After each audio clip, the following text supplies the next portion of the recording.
Hey everyone, ready to boost your Spanish? Today, we'll learn the 10 most common Spanish adjectives. Follow along and practice with me. Let's get started.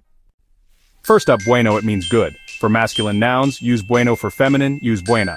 Example, the coffee is good. El café está bueno. For a feminine noun, the music is good. La música está buena, just match the ending to the noun's gender. Practice. El café está bueno. La música está buena. Simple and super useful. Next is the opposite of bueno o buena, use. For masculine nouns, malo. For feminine, mala. Example, the day was bad. El día estuvo malo. For feminine, the soup is bad. La sopa está mala. Just like before, match the ending. Now you can describe both good and bad things. Number 3 is grande. It means big or large. Good news doesn't change for gender. Example, the city is big. La ciudad es grande. The car is big. El carro es grande. One word fits all, used for anything big, no matter the noun. Easy, right? The opposite of is pequeño, small, for masculine, pequeño. For feminine nouns, pequeña. Example, the town is small. El pueblo es pequeño. The table is small. La mesa es pequeña. Just match the ending to the noun. Now you can talk about things big and small. Keep practicing those endings. Let's move on to number 5. Nuevo or nueva, meaning new. This is another adjective that changes based on gender. Use nuevo. For masculine nouns, think of it as the default form when describing something new that is inherently male or gender neutral. And nueva. For feminine nouns, remember it's all about agreement. Let's look at an example. Tengo un carro nuevo. I have a new car. Carro is masculine, so we use nuevo, or tengo una bicicleta nueva, a new bicycle. Bicicleta is feminine, so we use nueva. Match the ending to the noun's gender, just like before. It's all about making sure everything agrees grammatically. This word is perfect for talking about all those exciting new things you get, from gadgets to clothes. You're getting the hang of it. Keep practicing, and you'll be a pro in no time. The opposite of is viejo o vieja, old, used for masculine. Viejo for feminine nouns. Vieja example, the book is old.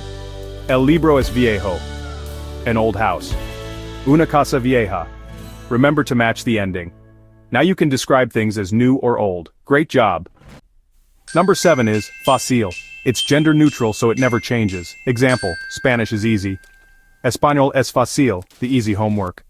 La tarea es fácil, one word for everything. See, learning adjectives is fácil.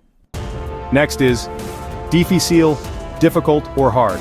Like fácil, it's gender neutral. Example, the question is difficult.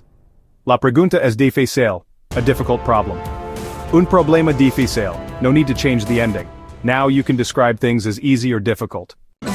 Number 9 is importante. Important, it's gender neutral, so it stays the same. Example, it's an important decision. Es una decisión importante. An important message. Un mensaje importante, use it for anything that matters. Another essential word for your vocabulary. Last one, diferente, different. Also gender neutral, no changes needed. Example, my opinion is different. Mi opinión es diferente, a different culture. Una cultura diferente. Great for comparing things. You've learned 10 essential adjectives. Alright, let's do a quick review. We're going to recap some essential vocabulary that will really help you build a solid foundation in Spanish. Think of this as a refresher, making sure these key words are fresh in your mind. We learned good, bueno, bad, malo, big, grande, small, pequeño, new, nuevo, old, viejo, easy, fácil, difficult, difícil, important, importante, and be different, diferente. These adjectives are your building blocks. These are the foundation for describing anything in Spanish. They're versatile and essential.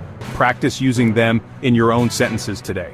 Try describing the objects around you or even your feelings. Is your desk? Or is your coffee? Is your homework? Or the more you use them, the more natural they'll feel. Repetition is key to fluency. Practice and write on the comments how well you've retained these words. Like and subscribe for more Spanish tips. Your support is. It helps us create more content for you. See you next time. Keep practicing.